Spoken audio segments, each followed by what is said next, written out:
dude? Whoa, what's going on? Yeah, same old. I think I've learned how to work the dang volume on this now. So it's like before everybody came in so quietly, and I didn't know how to adjust it. I'm so bad with computers. It's embarrassing. I am horrible. I'm not technologically good with this stuff. No, neither. It's like a learning process every time. Yeah. How was your week? It was good. I haven't trained since Monday. I took 5 days off. I needed it. My body was just beat up. Yeah. And I hadn't taken any time off like that since right before I started prep for nationals. Yep. So it was good. So now I actually woke up today and I'm like, okay, like I'm ready to train on Sunday. So that's nice. That's a good thing. Yeah. I've been a little not down about training, but it just hasn't been firing me up lately. And I never take a deload week, but I was told I'm going to take a deload week this next week. So nothing over like 60%. Also, my sleep's been really bad the last 3 days. So yeah, trying to get to the bottom of that. That'll do it. Yeah. That'll do it for sure. But other than that, so I just watched Gladiator 2. Oh, I watched that maybe like a few days ago, a week ago. Yeah. What'd you think of it? You know, someone told me when it first came out that it was kind of woke. And I'm like, I'm not watching it because that was the whole thing. But I ended up watching it and I thought it was pretty good. Yeah, I thought it was the only part that I got hung up on is I love Denzel as an actor. Like he's one of my favorites. But the lack of accent in his like cadence in modern mannerisms just really threw me off for his character. Yeah, and it's interesting. It's like when the Hollywood does these movies, right? And there's like, you think of like if you take the movie like Alexander, I think what Colin Farrell played Alexander, you take like 300 and then you take like, the Gladiator, like all the accents sound exactly the same. It's almost like this generic like European type accent or, Mediterranean accent that they do. Yeah. And there was one scene with the sharks in the Colosseum and I was like, what are the logistics behind that? Somebody explain that. I don't know if that would have even been feasible. Yeah. So all the other animals that they brought in there, of course. Yeah, for sure. But yeah, to flood the Colosseum with seawater and transport what looked like bull sharks into the Colosseum to feed. Well, at least they got it right with the bull sharks because those things have a pretty violent temperament. So yeah, testosterone filled. Yeah, they're just having a bunch of aquatic menaces and they're just tearing apart the gladiatorial matches. Yeah. What's up, Sean? Mike, long time no see. How are you, brother? Yeah, I know. Good. Glad you made it home. What'd you do so far this weekend? Me? Yeah. Nothing too exciting. Hung out with some pro. Oh, okay. Yeah. Were the roads bad on the way back? No, man. There was nothing in New Hampshire. No snow in New Hampshire, no snow in Massachusetts. It was good. Yeah, it rained all day yesterday, and a lot of the snow melted, which was nice. Lucky. So Sean was telling me that you guys actually live relatively close to each other. Yeah, we do. Yeah, we're probably maybe like 45 minutes to an hour, I would guess. Nice. I was telling Sean I really want to get over to Olympus Gym and train. The more videos I see, it looks sick. Yeah, my that's like 25, 30 minutes from me, and that's on my bucket list. I was talking with the owner. I think his name's Alan the other day. He's like, whenever you want to come in, he's like, go for it.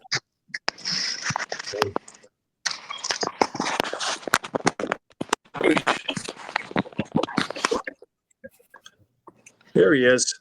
What's up, fellas? What's going on? What's going on? Nothing much, man. I made it home.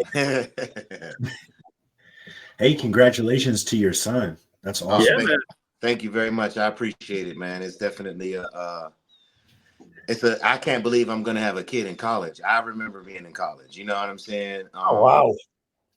Yeah, so it's definitely a good feeling, especially him not having the best high school experience to me. You know what I'm saying?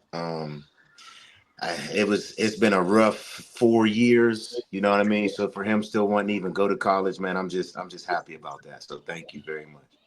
Does he know what he wants to major in, or what area of study he wants to take up? Not really yet. I mean, he kind of has a few ideas, but it's right. Looking back, so I go to therapy. My therapist said something to me a few years ago that made me think. She said, most people don't really know what they want to do until they're in their 30s. Very And I'm true. like, that's so true. You know what I'm saying? Like, so many people switch career paths, switch jobs, even majors, right? Like, I went in as a biology pre-med major. I was like, that shit's hard as fuck. I switched. You know what I'm saying? Like, so I'm glad I had the college experience to kind of help him navigate through that. Because we've talked about majors and he has a few interests in a few things. So, I told him you don't have to rush picking a major. You know what I mean? Go and take your electives, the things that you're going to need in order to graduate and get your degree. And, within that time period, you should kind of be able to figure out what you want to do moving forward. Because, at 18, 19 years old, you're still trying to figure out who you are in life. You know what I mean? But you also feel like I'm grown. I know what I'm doing, and you just do not have life experience on your side, So I'm just happy that he wants to go to college, because I pushed it. And I had to explain to my son too. I used to tell him, if you don't get a scholarship to go to college, I'm not paying for you to go to college. But that was only because he's very talented in football, and I wanted him to strive for an athletic scholarship, because we all know college ain't free. But if you can go for free, that's what you want to do. You know what I mean? So I had to backpedal on that a little bit just to let him know that I wasn't expecting him to have those major injuries in school. And if he still wants to go to college, we're going to make it happen however it needs to happen. But I also told him, we go to college, we go to finish. We don't go and like, oh, this isn't for me. Like, no, this is money you're spending. You're going to go get that degree. I felt like college was easier than high school to me. I agree with that. And I had my experiences, right? So just real quick, I see brother Collosus just hopped on, but I got kicked out of school in 2007. I caught 4 criminal cases in 3 months, and I squandered my college education. And I don't want my son to do the same thing. But the cool thing is a few years ago, the dean of my college reached out to me through Facebook. He was following me and just was telling me how he was happy to see that I changed my life around, and just gave me some real positive affirmations. And a client I was training at the time last year mentioned, have I ever thought about finishing school? And I said, I always wanted, but I just never thought that I could do it. And she asked me to reach out to him, see if that might be possible, man. Long story short, man, I applied back to my college to see if I could finish, and I got accepted back in. And all I need is 14 credits to get my bachelor's degree. So I'm like on a high, those ebbs and flows, and ironically, just this last week when I got that letter, I was having a tough week, and I was having those weak moments, you know what I'm saying? So everything is just happening the way it's supposed to happen, man. And I'm thankful and I'm blessed, and I appreciate, the congratulations for you guys. I'm saying, but I don't want to take away from brother Colossus, man. I see he just came on, man. And I've been watching you a long time. I watched you win North Americans, man. So You were there. welcome I on. remember you were there. Yeah. It's pleasure, Dougie. When I seen you, I was like, I already knew. You couldn't tell me anybody was gonna fucking beat you. It wasn't happening.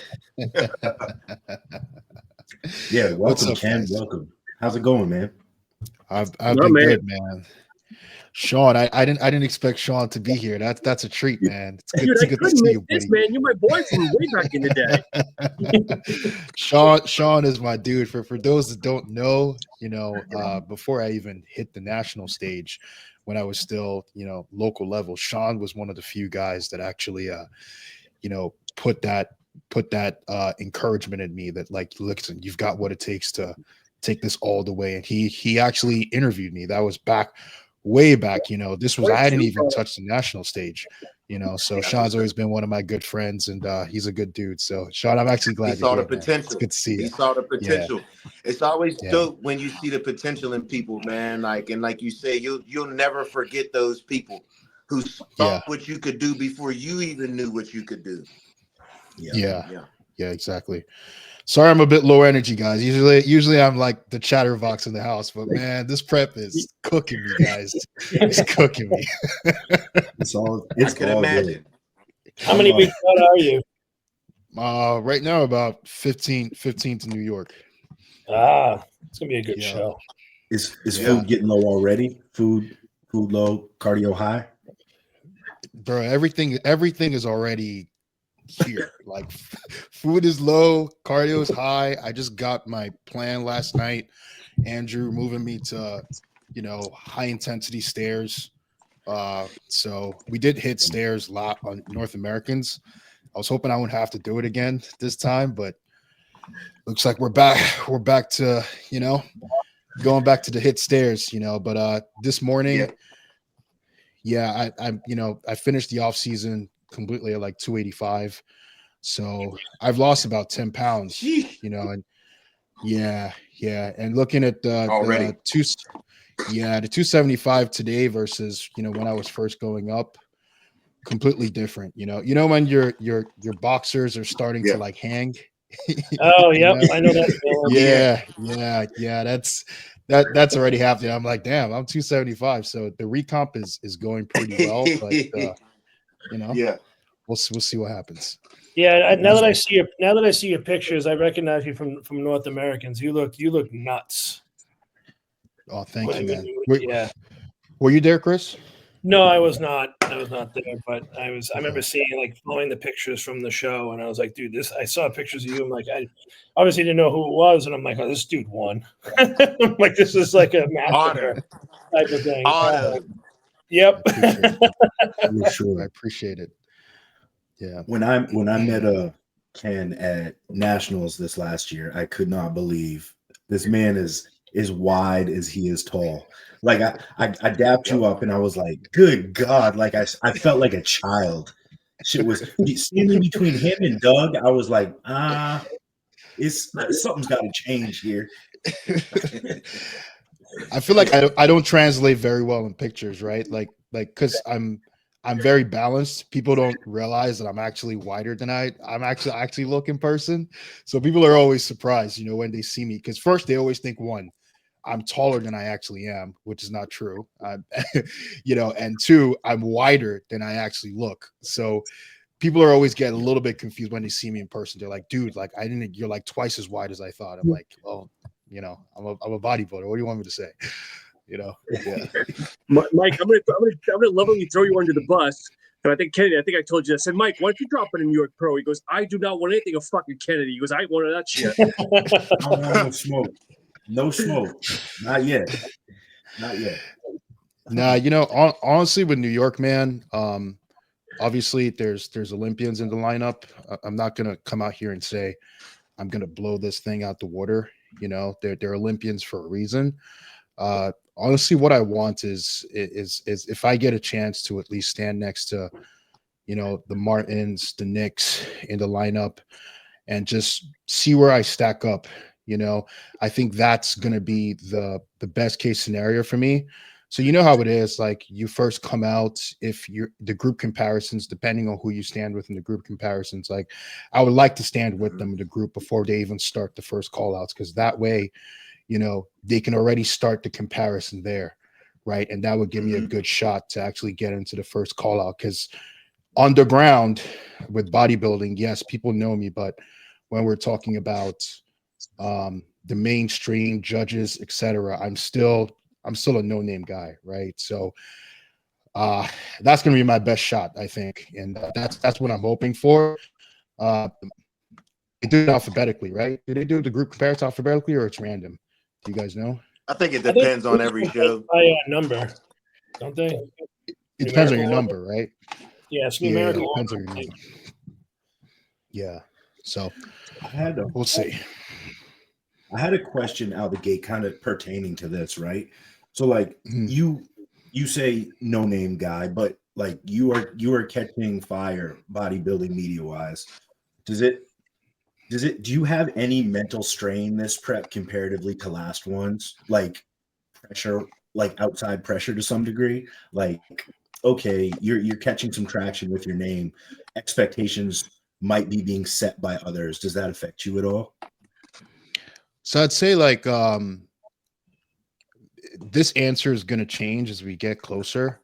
You know, there's a lot more focus right now on the Arnold Classic, Detroit Pro. Once those shows are done, I feel like the lens is going to be focused on New York.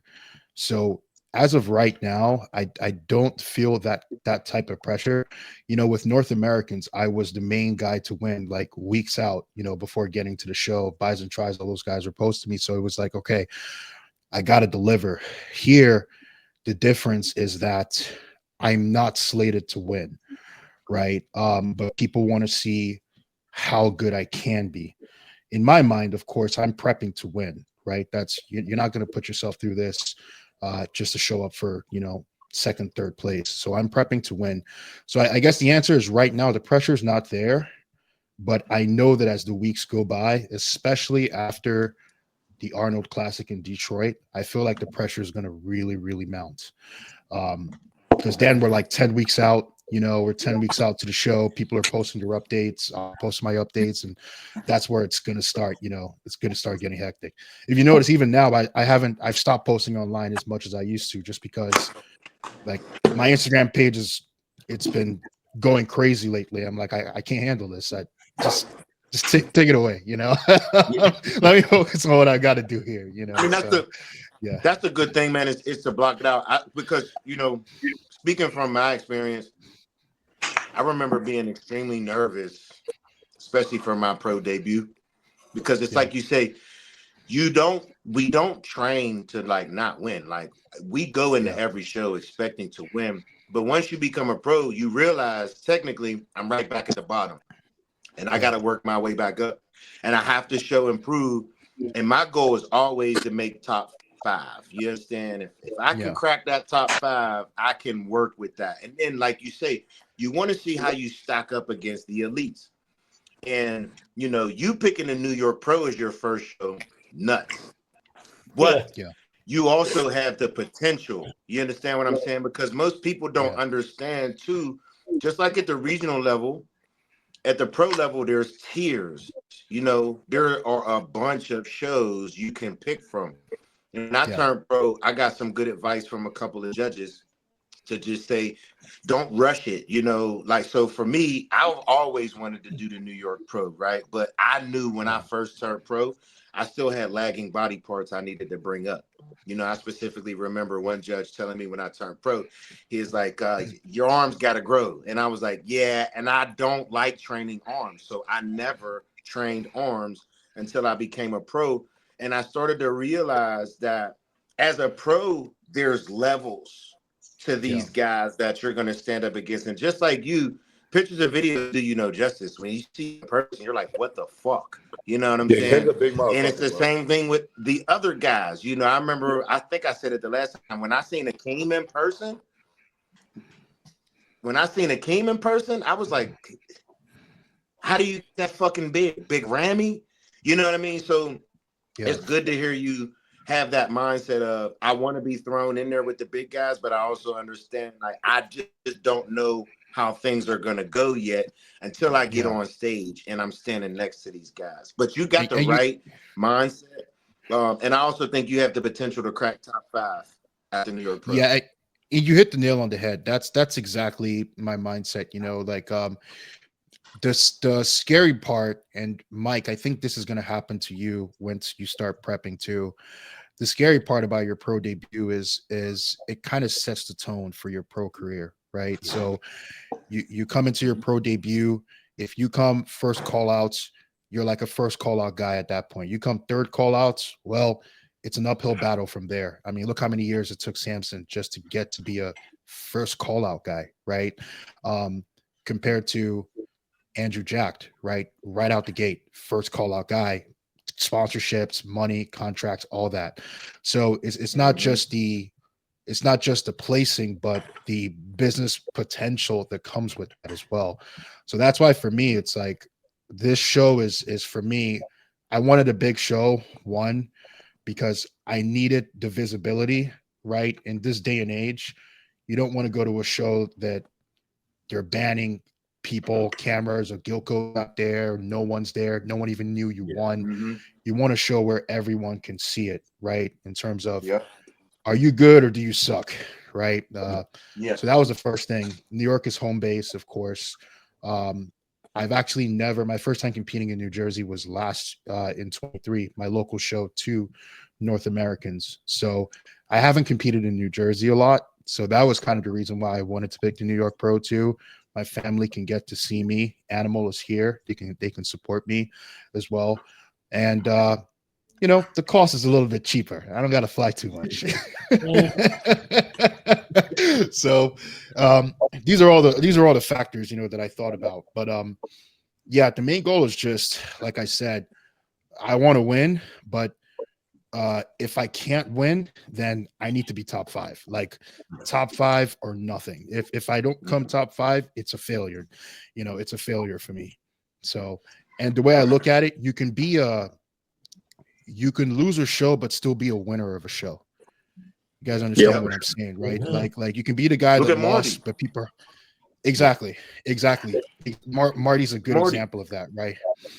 So that's kind of what I'm kind of aiming for. To be quite honest with you, Legion is where I'm trying to qualify. So I'm going to do New York and then Legion. If I can come top 5 in New York, that means that I have what it takes to stand with Tonio. You know, Tonio is a front runner for Legion, and size wise, I think he's not as big as like, you know, Nick or Martin, right? So, and I think size wise, I'm right there with the Knicks and the Martins. So I should have a little slight advantage there on that You're front. So 270. You're fucking yeah. right. You're right there. I was just going to ask you, like, what did you weigh in at North Americans, and like, what do you think you're going to weigh in for your pro debut? Yeah, North Americans, I was 217 on stage. Yeah, Wow. by prejudging. Yeah, so this pro debut, the way it's looking, honestly, it's gonna be high 230s, low 240s, just from what we're projecting. You know, That's crazy, bro. yeah, That's a lot of tissue you put on. I mean, yeah. What do you say, What's Sean? happening, Sorry. dude? I was gonna say, but your off season, like for the North Americans, you're like 240 was like your top before now, right? Your off season weight, Yeah.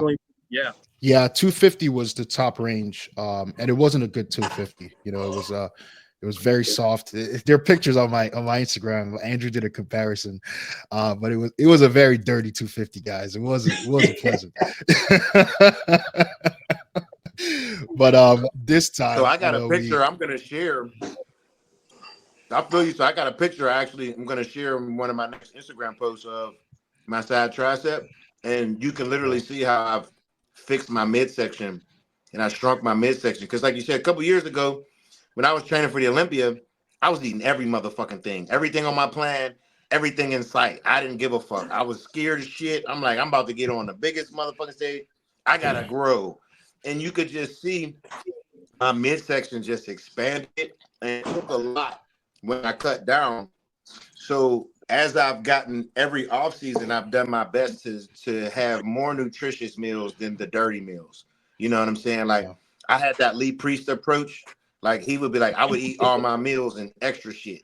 That was me. And then, you know, this year my coach has been on me about doing that, not doing that as much. And it's just a huge difference. My midsection and my chest, shoulders, arms, everything came up and my midsection shrunk. So like I'm like excited now to see how I look the next time I get on. Because it's just like you say, every year you've gotten better at your off season. yeah, and like I'm not a very big eater, Mike. I Can was you gonna hear me? ask you because we can hear you. Yeah, Yeah. I'm not a very big eater because Mike, I was gonna ask you, like, even my off seasons, like my meals are not crazy. You know, when I got to 285, I was eating like 300 grams of rice, you know, 350 grams of rice, seven ounces of meat. You know, it it wasn't like crazy, right? Like, so I want to ask you, Mike, because you're kind of in your off season phase right now. Do you have to eat a lot to grow, or So how does it we're work gonna for make you? we're gonna make one more push, but I'm very similar. I eat 7 ounces of meat per meal. I eat 7 meals, 350 rice in 5 of those whole food meals. So Yeah. I mean, it's big, but it's not outrageous. It's not like Luke who eats 8K a day. Oh, Luke is eating little humans at this point. You know? Bro, yeah, straight up. Consuming villages. He's always got a Tupperware bowl in his hand, always. Always, bro, everywhere I go. But to be fair, like I am tired of eating. I'm at the point where I'm tired of eating. It's Get that. I'm ready for a health phase. I'm ready for prep. At least mentally, like, is all the Yeah. tissue there that I want? We'll see. I guess that's to be determined. But mentally, I'm very much ready to prep for sure. Yeah, I got to a point last year during my off season. I think it was like around August, where I was just like, I'm done, man. I can't do this shit no more. Yeah. I just can't do this shit no more. Like, because we treated it almost like a pseudo prep. I wasn't having a lot of cheap meals. It was mostly just like regular, food on plan. So it wasn't like I was going out with my girlfriend for dinners, Friday night and stuff like that. I was pretty much locked in most of the year. And it was just like, you're locked in and you're fat. It's like, Yep. at a point I was just like, I'm done with this, So we did have to pull back for like a month or two. And then we did that final push before the final push during the last quarter of the year before we started the prep. So if you're feeling like that, you definitely want to take it, because when that prep comes, I think what's affecting me now is like I've been so locked in this whole time. I didn't even get a chance to like, loosen up a little bit. Enjoy It's like, yourself. yeah, you kind of have that mental fatigue already where you're just like, all right, I was already in prep a year ago. I'm just eating less. That's just what it is. It's the same thing, So yeah. Do you guys usually, any of you guys do like a health phase before you start prep? Because like that's what I do. I do like the rebound phase post show. I just started my health phase this week. Yeah. And then I know like whenever I start prep, I usually have a health phase for like a month prior, which is great because I take extra rest days when you need it and just get mentally cleanse yourself because get ready for what's to come. Yeah. Sure. I think Yeah, us, we do that. do like, yeah, the approach is very similar, but I think I prep a little bit longer. So, you take the health phase and then from like 19 weeks out, you're basically starting prep. So by the time you get to like me, for example, now I'm getting to 15, 14 weeks, which is what most people are starting prep with, right? But I've been in prep for like 4 weeks already. Everything, getting used to doing those things that you do in prep, waking up early, doing your cardio, all that's already established. And you're kind of just going smooth sailing. So it's a little bit different, but kind of very, very similar. I like to call that the pre-prep phase. I do this. Yeah, exactly. I do the same thing. I think I started at like 20 weeks out, just 4 weeks Yeah. of kind of getting into it, and then start turning it up. Yeah, this is the first time I'm actually not having a 20-week prep because I really dialed in my off season to the point where my coach texted me yesterday. He was like, "You can have a free meal if you want, because you're probably not getting one on Valentine's Day." Right? But I'm at that point where now, like, when he tells me I can have a free meal, I don't even want it. I don't even care. Because it's like, to see the improvement that I've made, I'm like, I can care less if I get it. You know what I mean? Don't get me wrong. It is good to have that mental relaxation of letting yourself loose. But at the same time, it's like where I'm at right now, being 41 and as old as I am, because I'm an old guy, but I don't have that much time. You know what I'm saying? My window is really short, and I realize that. You know what I mean? So I'm just trying to do my best to capitalize on every way that I can. You know what I'm saying? But I normally do 20-week preps. This one I basically start Monday, which is the first time. in a long time. I'm gonna have like a short prep, but I kept my body fat in check, which is amazing to me. I can't believe I fucking did it. Dougie, what shows are you doing this year? I'm doing the Pittsburgh Pro. I'm doing the festival. I'm Oh, doing my doing open Pittsburgh. debut Okay. in my hometown. Oh, you're doing It's the open. 10-year Oh, anniversary. Yeah, I'm doing the open. It give an opportunity for a lot of people in my city that support me to come and watch.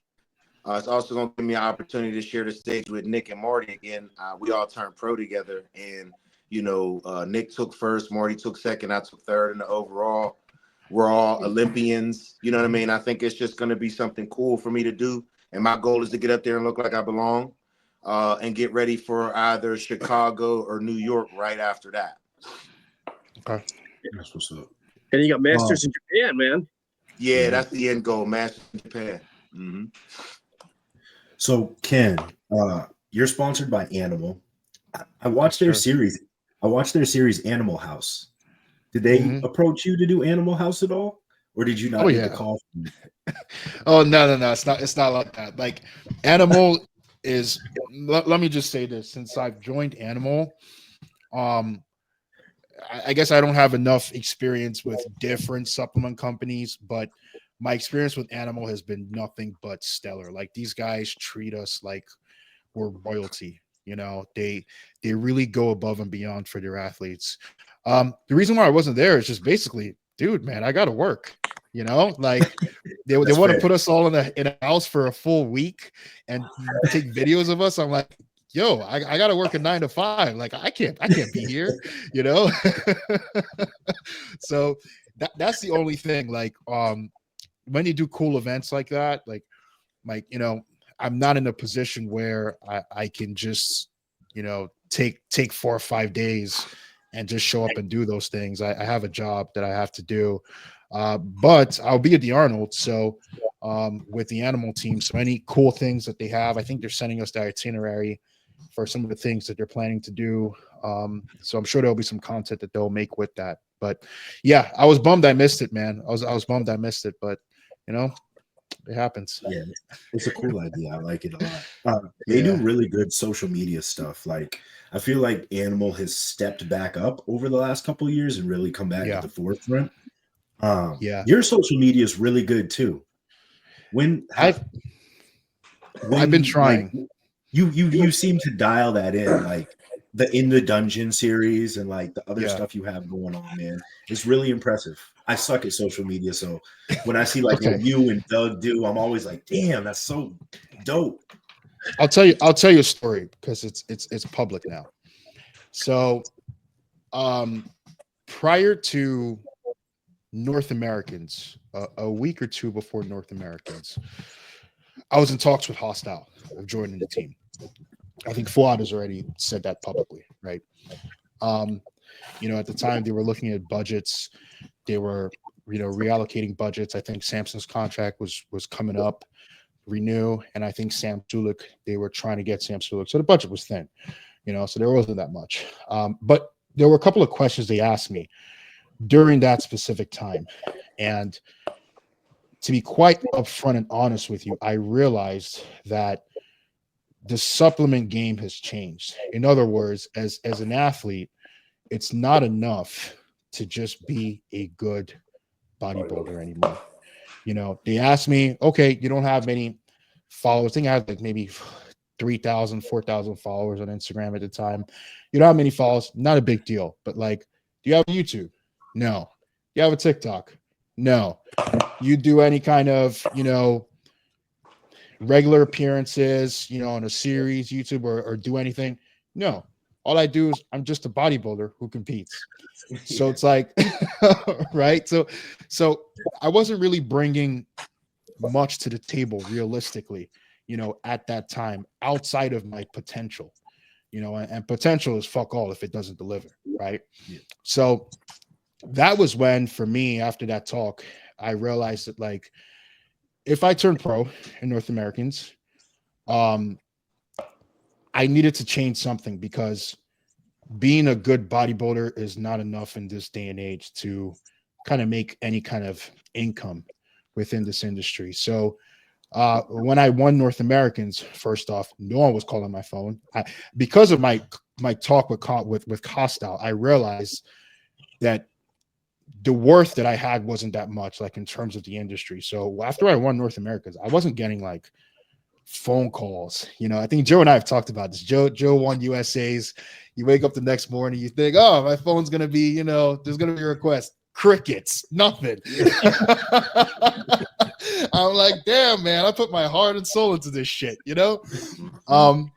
So luckily for me, Animal at the time, they kind of, I didn't even know the guy was an Animal. Jay, we were talking. He asked me a question or something. I was answering a question on my Q&A, and then he's like, hey, you working with anyone? I was like, no, I'm a free agent. He's like, oh, I work with Animal. I'm like, oh, and that's how I started talks with Animal. But from there, again, same thing. I realized now that a supplement company is giving me an opportunity, I need to make sure that opportunity they're giving me is not wasted, right?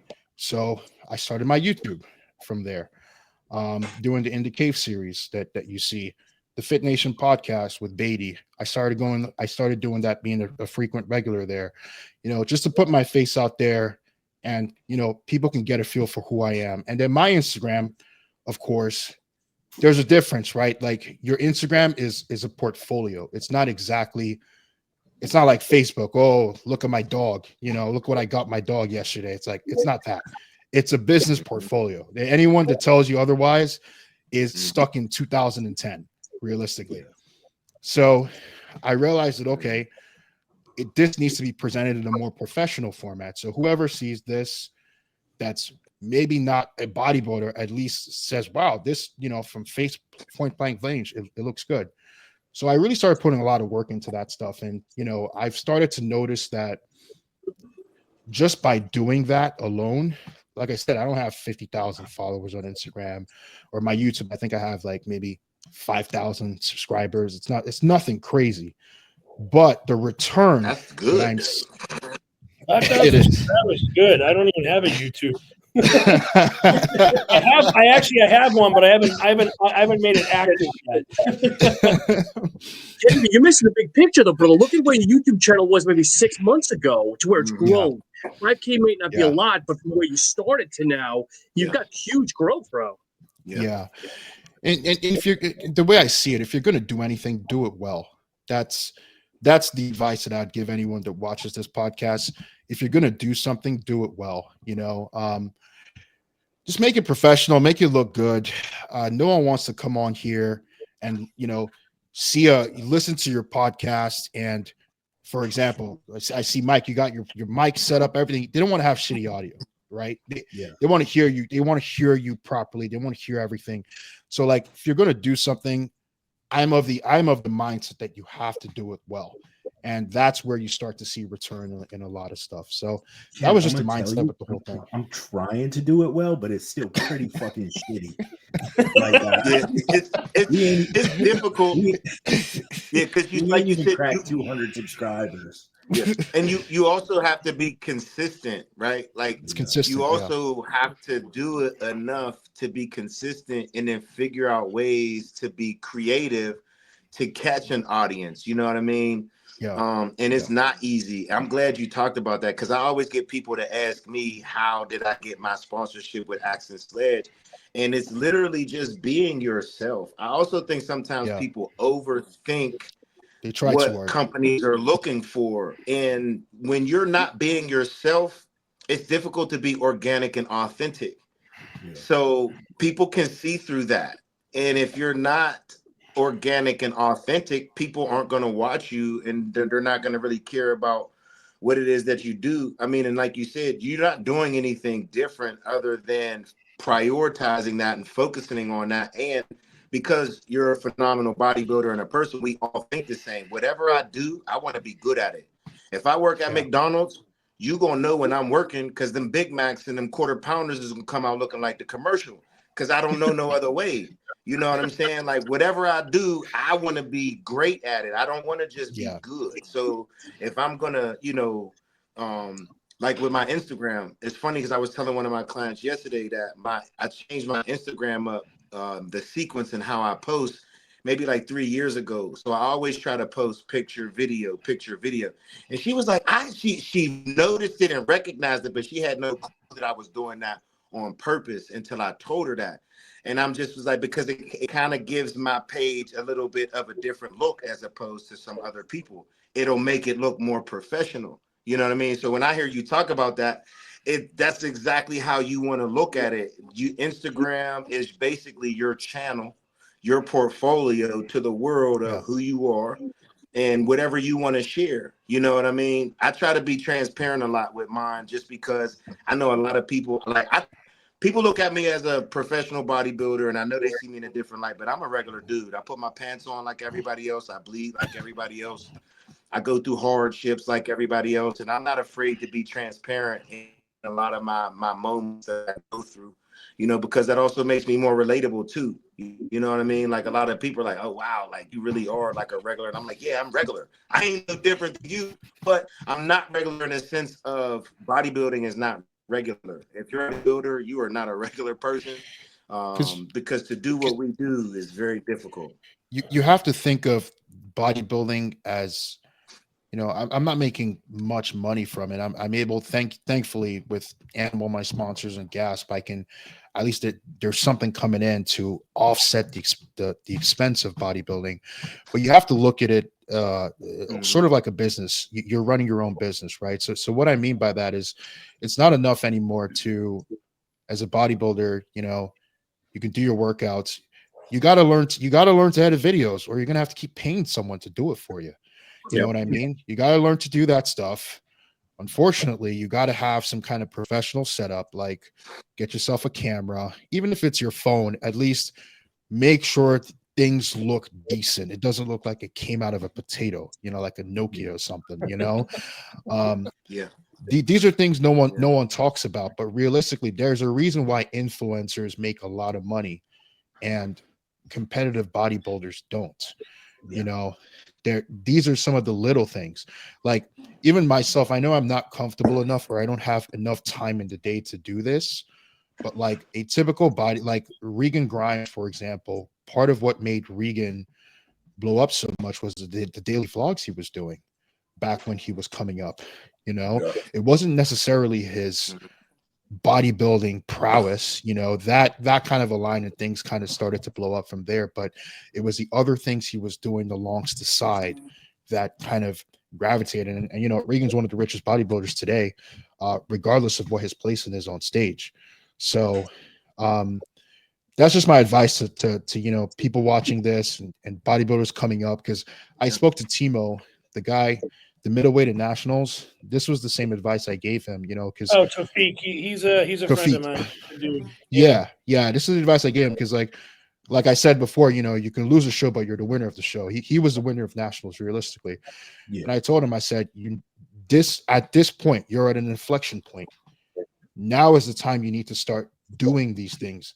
You don't want to start doing it when you're starting to do your first pro debut and no one knows who the hell you are, because nationals was 2 years ago and everyone completely forgot. Bodybuilding fans are, the brains, you only remember what you did today.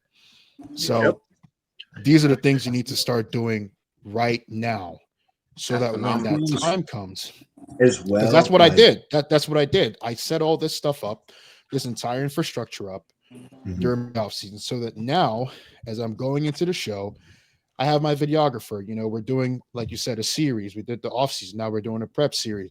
Everything is set up, so I'm not trying to do all this while I'm prepping. It's just part of the system now.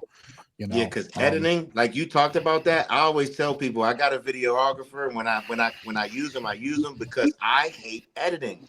When you record 2 hours of footage and you got to go back through that, pick out the pieces you want to use, that shit is draining. I feel like smoke comes out of my fucking ears trying to edit, and then it can take you an hour to edit a minute fucking video. You know what I'm saying? A minute 30 fucking video. You develop a system. So like us, Dylan does my full YouTube, and then I take a section of the YouTube video and I develop reels from it. So you develop a system of how you want to do it. Like I don't like editing full videos, but a 1 minute reel, oh please, I could do that any day. So you develop a system with it. Yeah. I feel a lot of people that try and make a social media or make their social media better, whether that's Instagram, YouTube, what have you. A lot of it seems, cookie cutter repeat, right? Like everybody does a training video, everybody does their eating video. There is something to say to stand out to some degree. Now, be yourself, but find a way to stand out as you in a sea of everybody doing the exact same thing. Me and Sean were kind of talking about it last night, kind of finding your own niche within a niche, right? Like that's what's successful is a niche within a niche.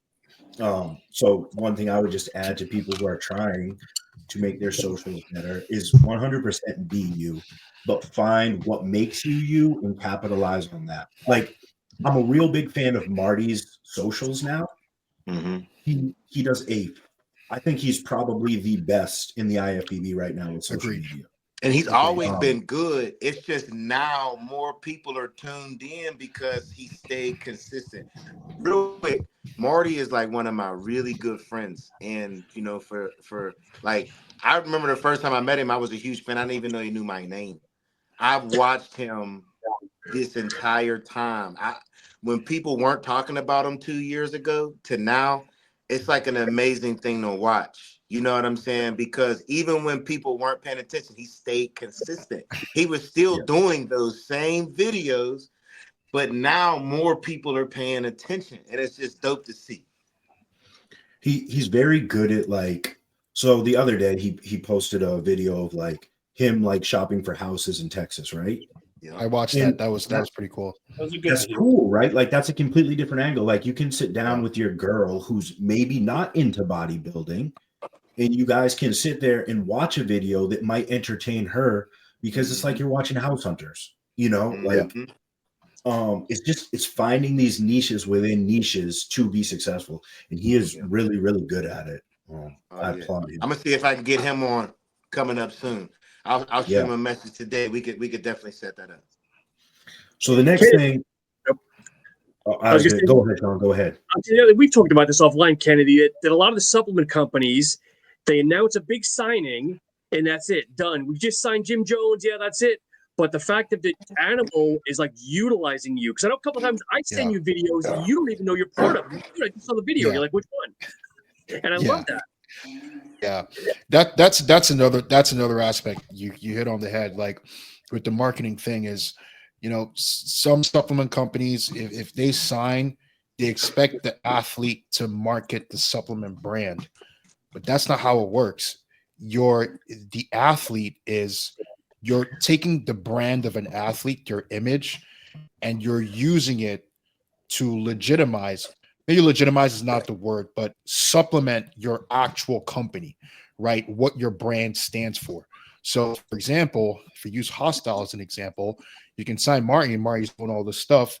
But if you're not making videos or using Marty's likeness to represent Hostile, then you're essentially not doing your part. So the supplement company has to market the athlete as well as the athlete market them. It's a bi-directional approach. It shouldn't be just one way.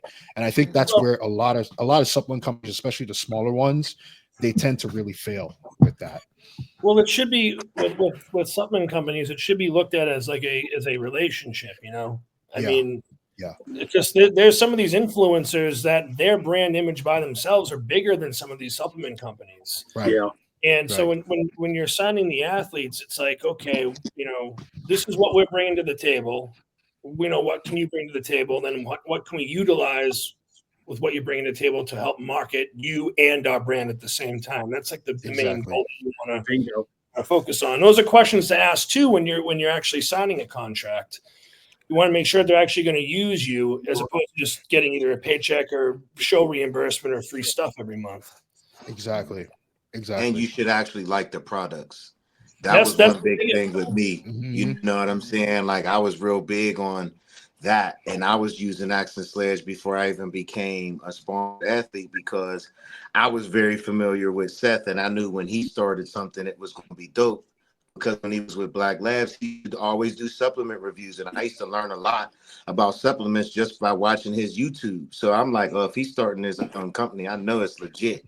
You know what I'm saying? And of course, I like using it, and and sometimes it is what it is. I just don't agree with it. If I'm gonna let somebody, if I'm gonna be a sponsor, I gotta like the products. I just have to.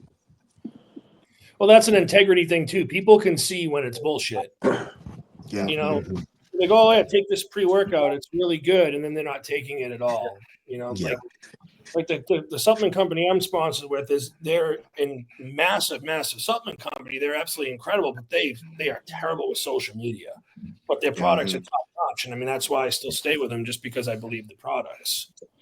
Mm-hmm. Yeah, and Chris, that's what I was going to say. That's the important part, because, like you said, being a great competitive bodybuilder is not enough. The same thing with the supplement company. Making great products is not enough. If you can't market it, no one's going to buy it. So yeah, food for thought. Sorry to cut you off, Mike. Go ahead. No, it's good. I was just gonna ask what Luke's drinking. I know he's got a Ghost. Is that purple one? Bro, the great one, bro. This Great is one? fire. Yeah. Have you tried the new black Yeah, I cherry, had the that. sour black I cherry tried one? that. That's the sour black cherry. Yeah, Yeah, I tried that shit the other day. it's bro. good. It's crack.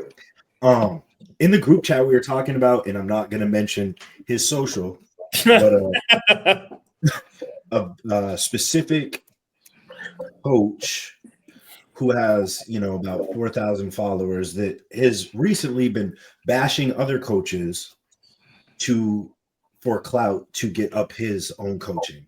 I was heated about this the other day. We won't mention his name to give him any more exposure, but No, he doesn't need any sort of clout No. or any sort of recognition whatsoever. But I feel like it's a prominent thing that's happening now in bodybuilding, whether it's for coaching or training or whatever. But to repost people's videos or said information that they have found somehow, and bring down a trainer or coach just to boost up their personal coaching or training. Why is this happening, and what can we do to combat it? That's the Well, I sad think part about I- social media and how it's become a place like that. Because let's keep it real, people love negativity and drama. You know what That's I'm what I was saying? gonna And it say. sucks, man. It fucking sucks. You know what I mean? Because I feel the same way. I don't like people like that. You know what I mean? Like I get it and I understand it, but I don't like it. You know what I mean? I don't like it. But the Truth is- other thing is too is guys like this dude that made that video, they don't have a body of work that can speak for itself. So they gotta pick and prod on other people's shit and try and put people down to be able to, promote their coaching. Whereas like a lot of the guys that we all work with, Blue, I know Ken, you work with Andrew, like guys like that, they just put out their product, what their clients look like. They don't got to talk about anybody else. You know what I mean? The results speak for themselves. That's what I'm always saying. But the best coaches in the game aren't caught up in any of that bullshit. It's always been little that way. weasel dudes. Yeah. That's the but truth. like- It's always been that way on any level of bodybuilding. You take a look at it from a fan perspective, training perspective. It's always been that way. The truth is, majority of the audience when it comes to bodybuilding are more negative than positive. Realistically, if you look at the audience, I mean, let's go to an RX Muscle post and just look at the comment section. It's a cesspool, right? 10, 15 years ago, Louis Marco was one of the biggest bodybuilding channels on YouTube, and he had nothing positive to say, but he was the biggest for a reason, right? It's always been that way, realistically, with bodybuilding. And when you're in a sport where there's a lot of things, anabolics, people don't look like regular people, meatheads. There's a lot of things you can try to tack on to chastise someone.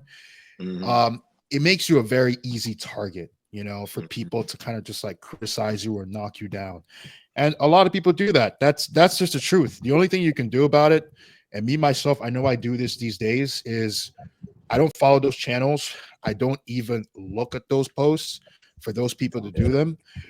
basically they want the clout, and when you give them the clout, that's exactly what they've achieved their goal. Yeah. Yeah, You know, even if so bro, I mute them. even if it's you talking shit about their post, you click that share button or whatever. Yeah, they're getting Yeah. it's So I just, if I see something like that on my Instagram, honestly, I just mute the post, mute the person, Same. and we're done. Like I don't Same. even want to see it, because you have nothing Same. to contribute to this Facts. community, in my opinion. I still get sucked into it. Fuck, man. I Yeah, bro, I can't. I wake up and I'm in a bad mood and I'm just like, try me. And then I'm just going in. Yeah. And then Yeah. like 30 minutes to an hour of my life has been wasted just, Yeah. defending or talking smack about this person, 100%.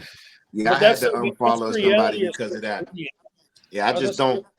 Yeah, I just don't see no reason in trying to tear anybody down. You know what I'm saying? Yeah, I think like if you're focused on other people, you take away from yourself. You know what I'm saying? So I don't even want to see nor get no kind of bad vibe. If I get a bad vibe when I see a video, I automatically hide it.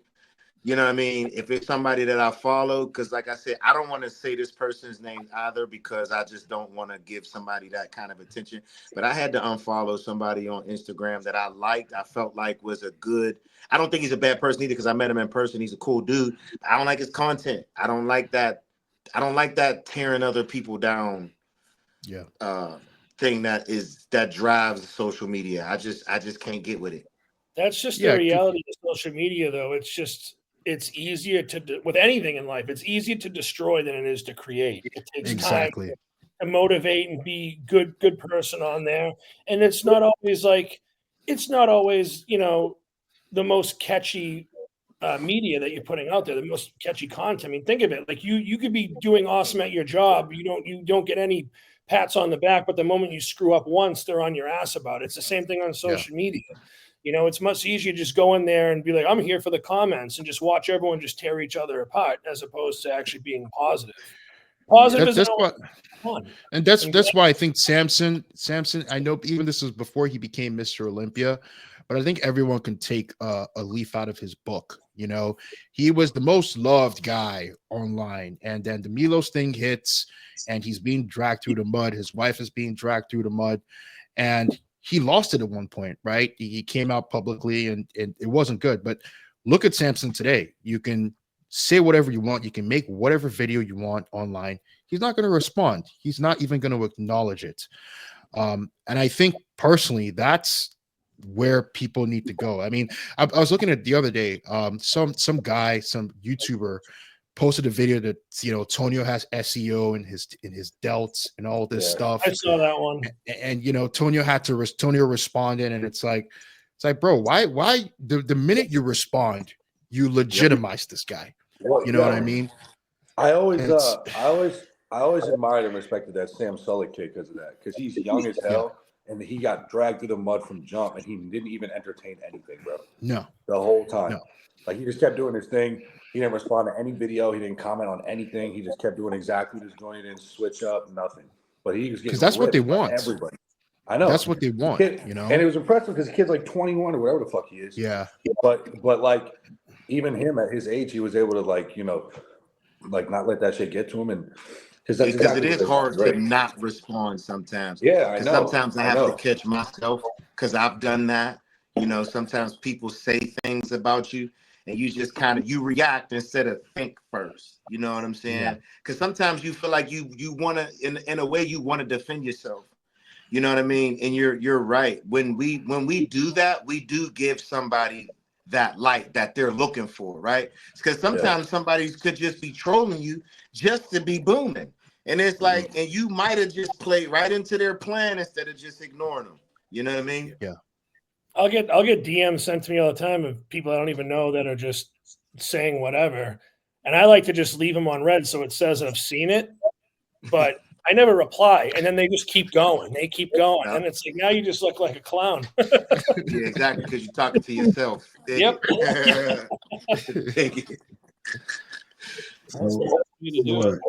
Sean and I were talking last night. Sean's a movie buff. I'm a movie buff. Ken, I'm pretty sure you're a movie buff from what I've seen. And you posted the other day about the new film that's coming out with Jonathan Majors. Oh, I Yeah. saw that. I reposted it in my Yeah. story. Yeah. So Magazine Dreams.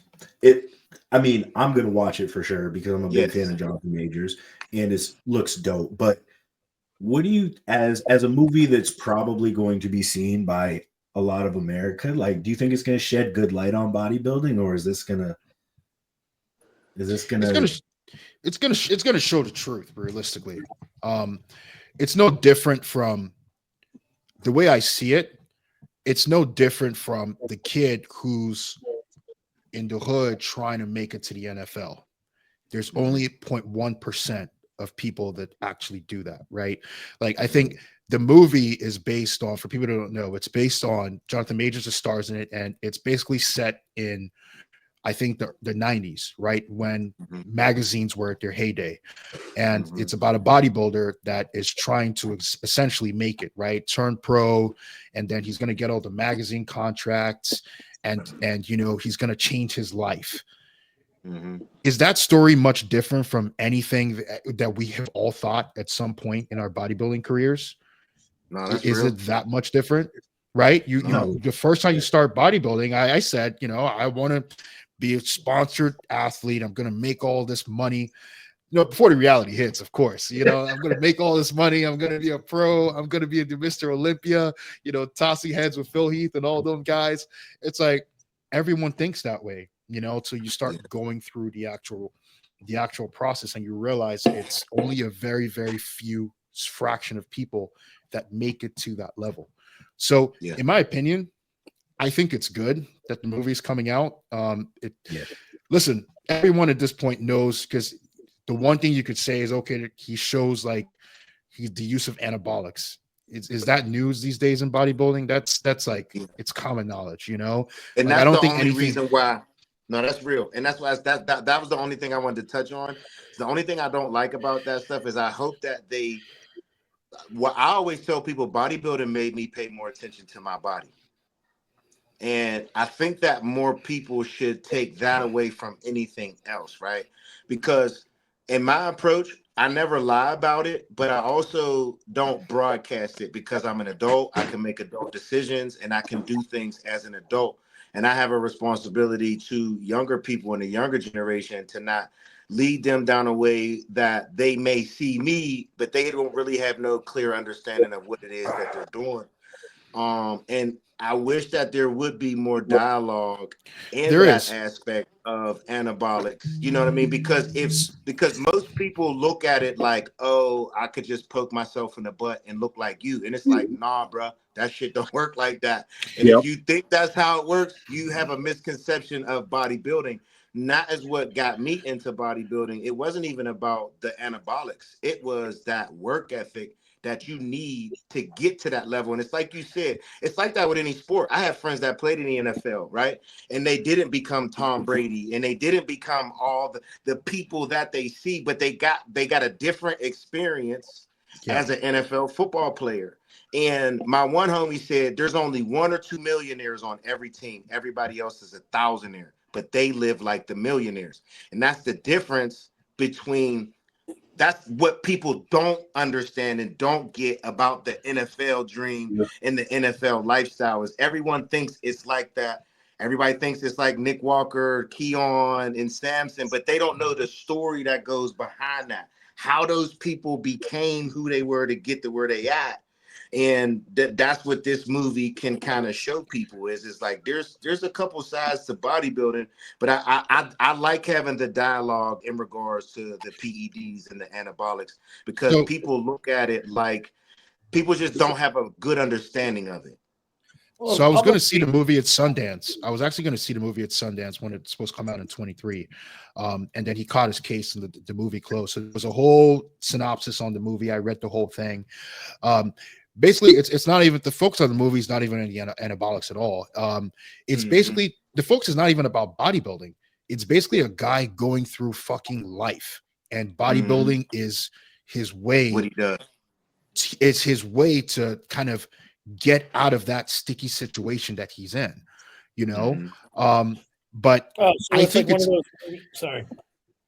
Yeah. So I really think that it's a very, very good. It puts a very different perspective on bodybuilding. One, it's not a movie focused on, oh, I'm trying to get big and lift weights. It's just about a guy that's had a tough life, and bodybuilding is the way that he's trying to get out of this tough life.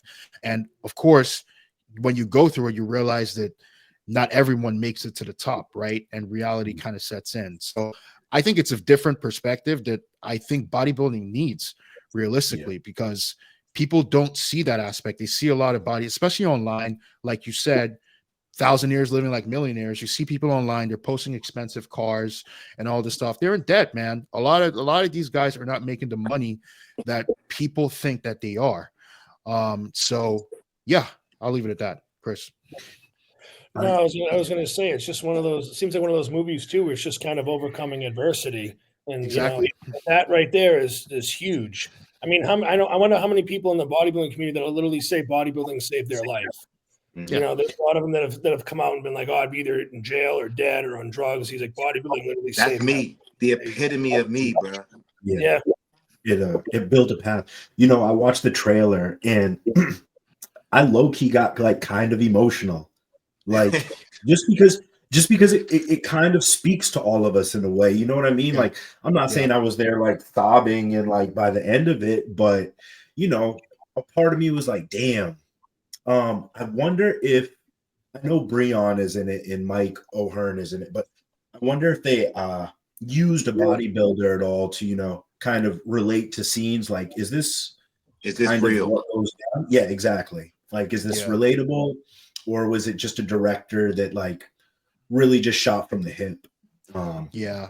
I'm curious myself too. I'm honestly, I'm really, really looking forward to it. I think everyone, first off, just like you, I really like Jonathan Majors. I think he's one of the talents in Hollywood. So I'm definitely going to see it in theaters, because when I was watching that trailer, there was a part of me that went back like 10 years ago, 10 years, 8 years ago, that I was like watching that. I was like, this was me at one point in my life. Yep. This was me. So, I think it's going to be it's because obviously after his case, I think the movie lost the big time distributors. That's why it's being picked up by a small distribution. So I'm hoping that the fitness community at least supports that movie. Let him make a hell of a box sale in the box office, and the guy can get his career back in some fashion. What's interesting is me and my video guy talk about this, and I'm currently in the process of like, he's helping me create a documentary of my bodybuilding journey. I didn't do my first bodybuilding competition until I was 31 years old. It's the first time I stepped on stage. And I stepped on stage with no coach. I had no clue, no real understanding of the bodybuilding culture.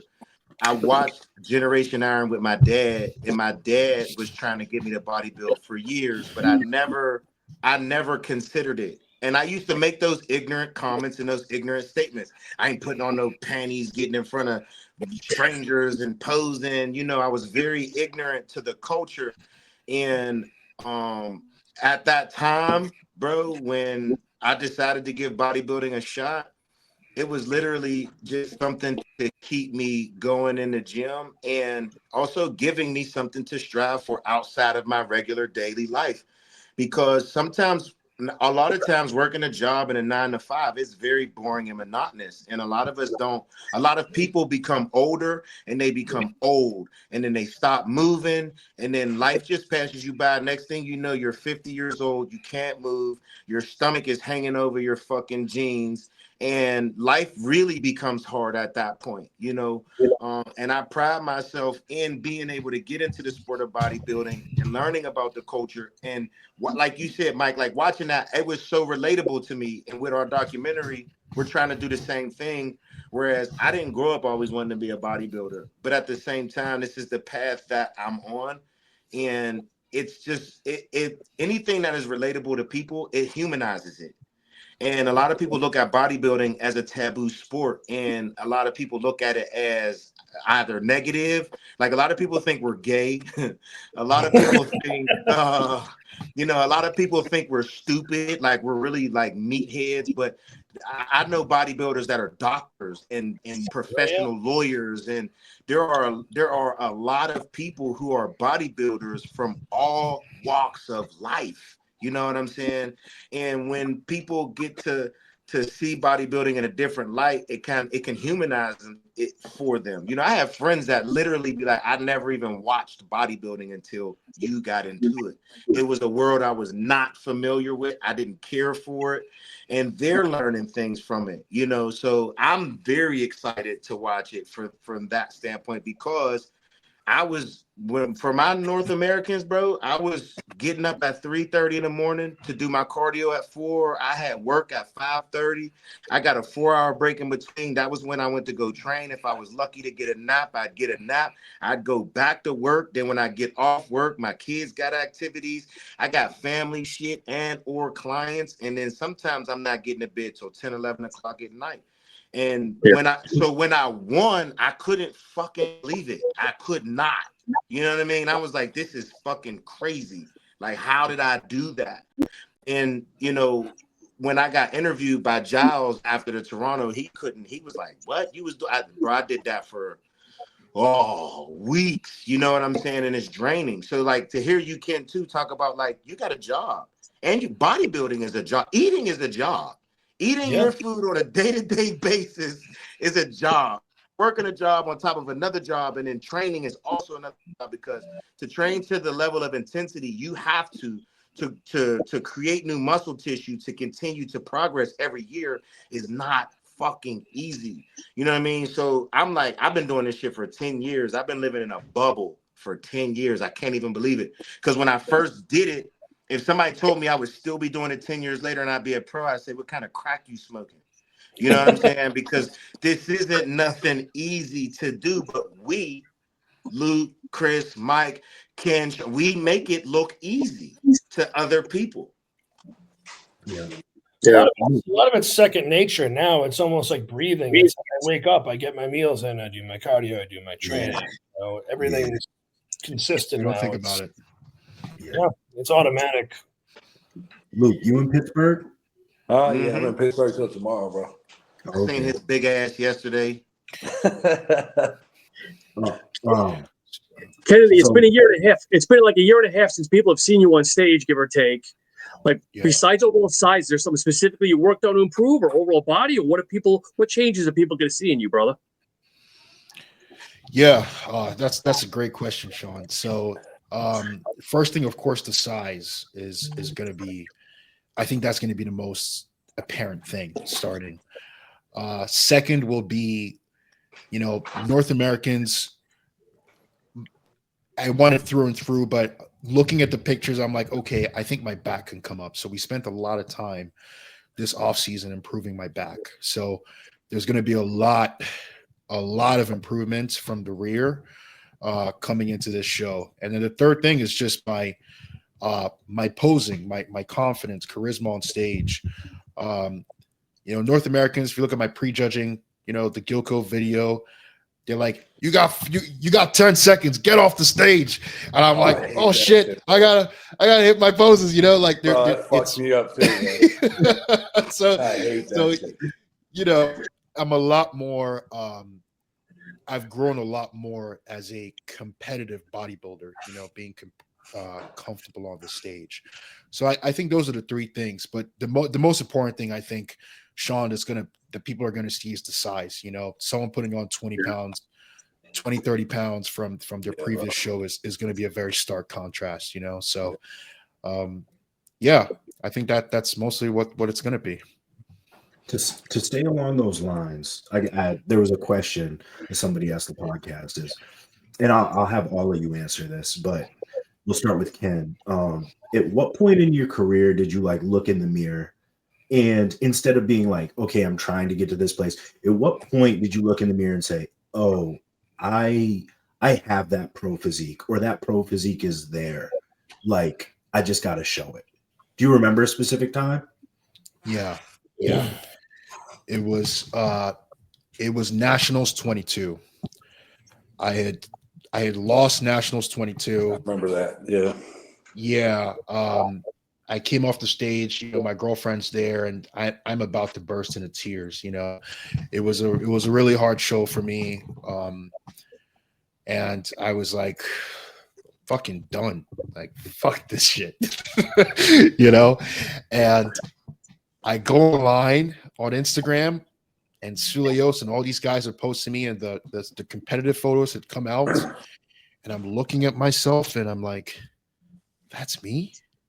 In that lineup, like that's me. And then I look at the video footage, and I see myself compared to the other heavyweights. You can tell like when someone stands out, in a lineup.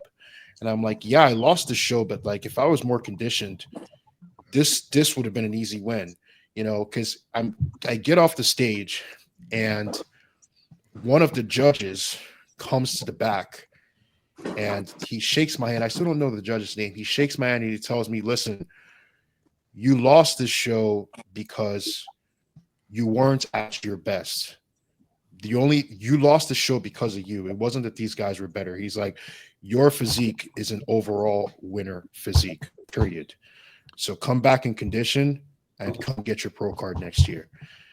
And I was like, wow, I'd never stepped on a national stage. I said that to you. Oh, you do? Mm-hmm. Yeah, I don't know the judge. Yeah, because Mike, up to that point, that was my first national show. I'd only been in New Jersey, Sean, some guys at Apollo, in the cave, right? I don't go anywhere. No one's really seen me, It was my first time people got to see my actual physique, and compare with a lot of the national level guys. So I was like, wow, okay, I guess maybe I've got something here. So I remember that was the turning point. I remember that too, because we followed each other going way back, and I remember seeing seeing dudes like Ian Valier and just guys like shouting you out, like even though what you finish like 7th, right? You were like 7th? Yeah, 7th, yeah. Something like that. But like big names were like, yo, this kid in the heavies, like he's like, how we just talked about, you lose a show, but you're still the winner. You were like near that. It was that 7th place, bro. So I remember that for sure. Kenny and Milos like commented on one of your posts. I know you were all excited. You're like, dude, Milos just gave you a shout out on your post. Yeah. Milos actually commented. He's like, you have what it takes to be a top 5 Mr. Olympia competitor. Like, you shouldn't give this up. That's a crazy comment. Yeah. Yeah. I was like, this is Milos. Like, he knows who the fuck I am, Like, this is crazy. Yeah. Isn't it funny when shit like that happens? I remember the first time Suleios posted me, and I screenshotted that shit immediately and saved it to like my bodybuilding memories. I was like, dog, I made it. I made it. Magazine dreams. Yeah. Real shit. You know what I mean? I can relate to that. I still have this screenshot in my phone of Suleios saying the guy who beat Eric Wood. And when I won the light heavies at North Americans, because he was slotted to win. Everybody knew he was coming back. He did good the year before. And it was funny hearing him, even Eric Wood say, we're really good friends now. But, I remember after I won, somebody had asked him, and he said he thought he was going to win, but I showed up, right? How ironic. But because that was my first time getting on the national stage. And I remember seeing you, Ken, when you came in that year, because I go to North Americans every year. It's right here in Pittsburgh. And you were just one of those guys that everybody knew you just needed a little bit more time.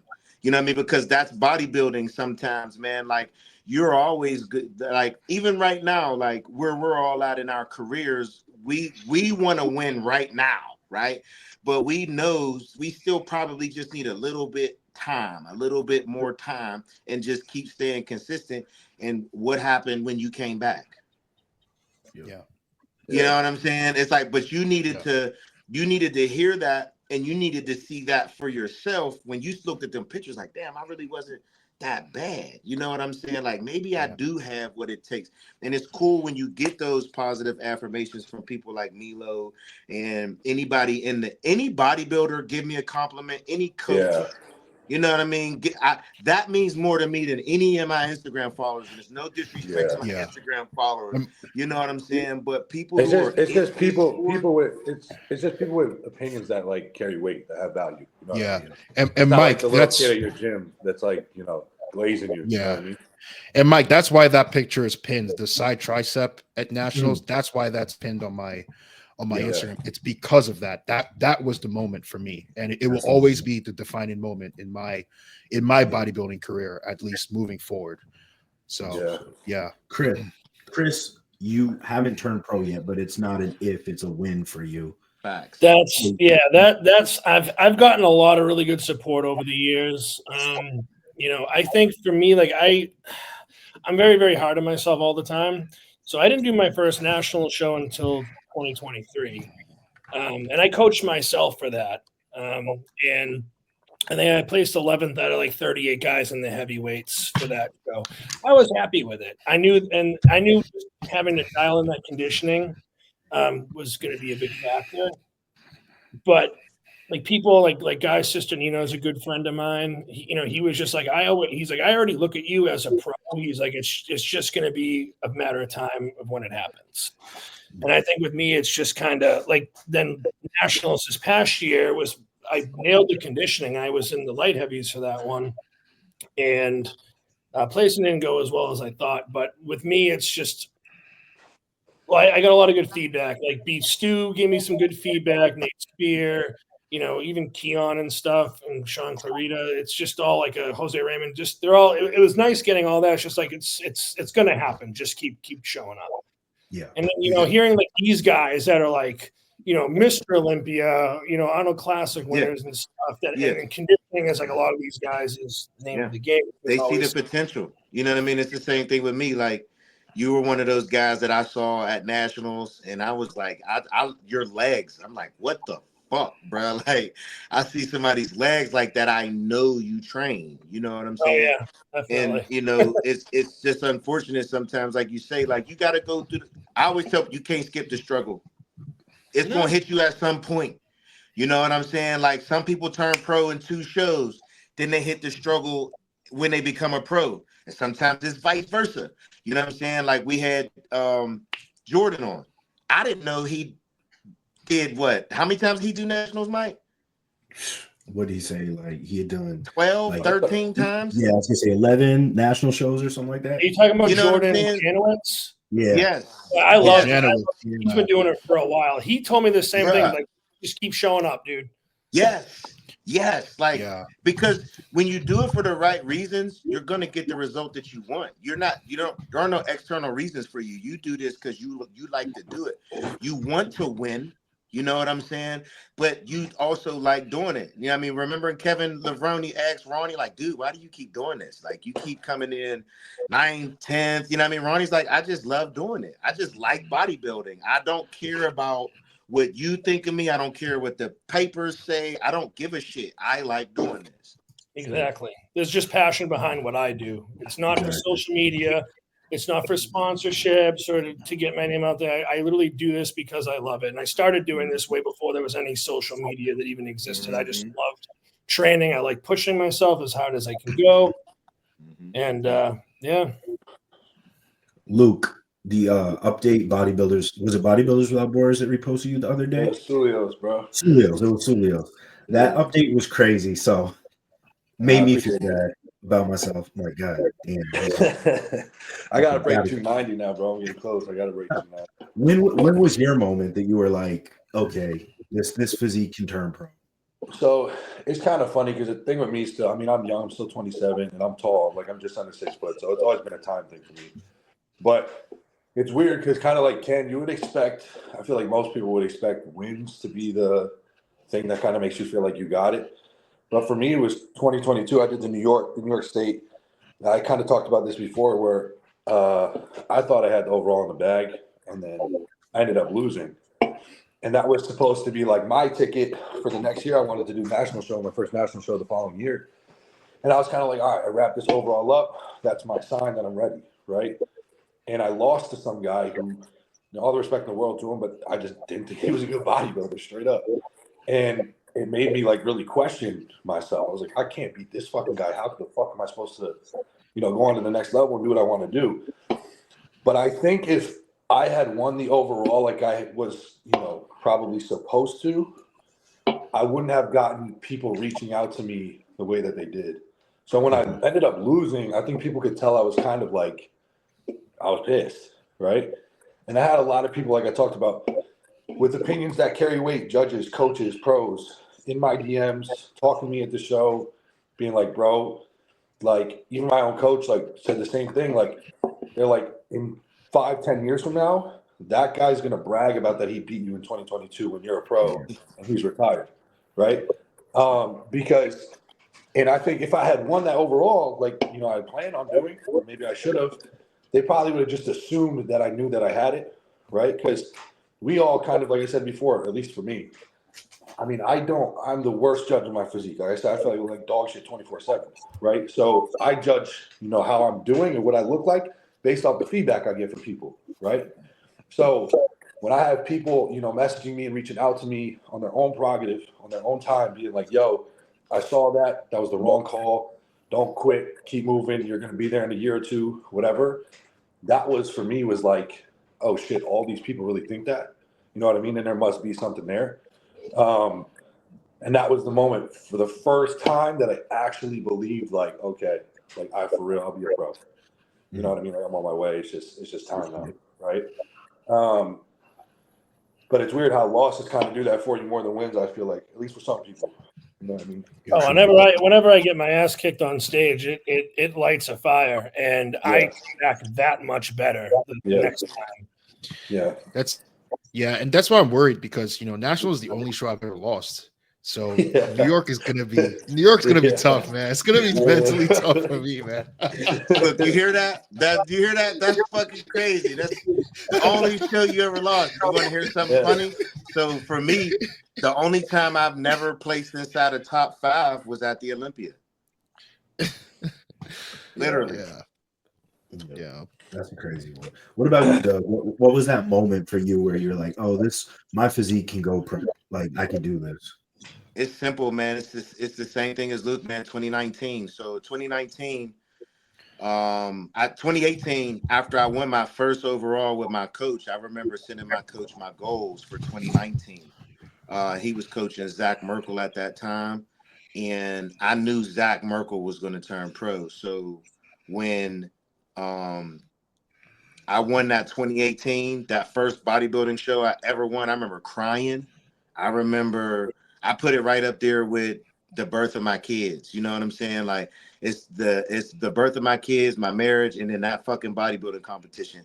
Because most people don't really understand, bodybuilding is an individual sport. There's only one winner. You know what I'm saying? And in my first overall victory, I beat my coach, which is crazy, right? I had anxiety about him coaching me because I felt like I've heard horror stories about coaches sabotaging shows.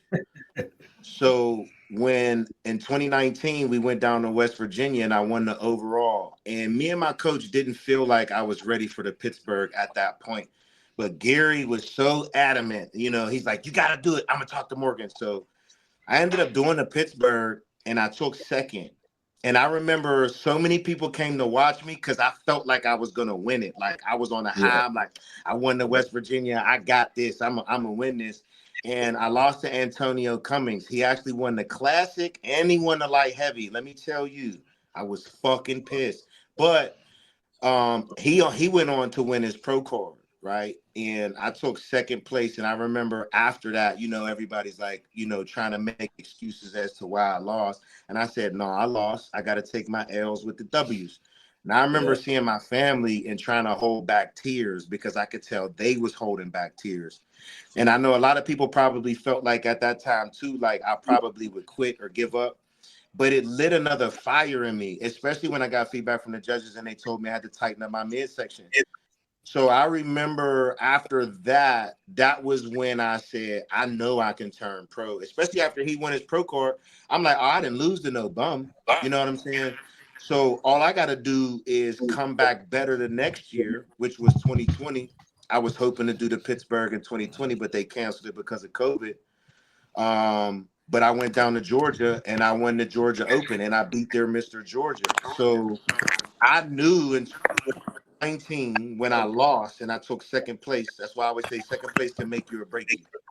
I knew when I took second and I lost, I was coming back with a vengeance that next year. And I won that Georgia and I won North Americans, my first ever national. And the rest is history. So Sean, I won't necessarily swing the same question to I'll you. give you an answer, though. I'll give you an answer to your question. Okay. So after Okay. training with you last night and training with Kennedy, I think by 2032 I should be in good shape. I'll be the Master PT class. I'm still growing. Hell yeah, man. But okay, so kind of like a change question for you. Because Sup Talk Radio has been around for 10 years now, you were telling me. When did you like look at Sup Talk Radio, and maybe it was just a passion project, but when were you like, okay, no, I really am gonna put my foot down here and like try and build this channel? I'd say a year and a half, 2 years ago. Yeah. It was a passion project. But like anything, it's consistency, whether it's Instagram, YouTube channel, whatever. For me, it was just passion. But then a year and a half ago, just started getting traction and then just bringing on, more good people. Mm-hmm.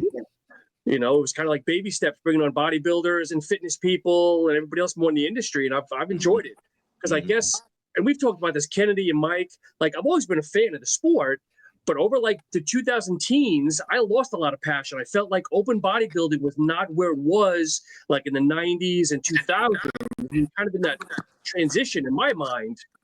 And I felt like when the 20s kicked in, then there was like a whole resurgence of like, good blend. And that kind of reinvigorated me a little bit. Again, meeting Kennedy and just other people out there.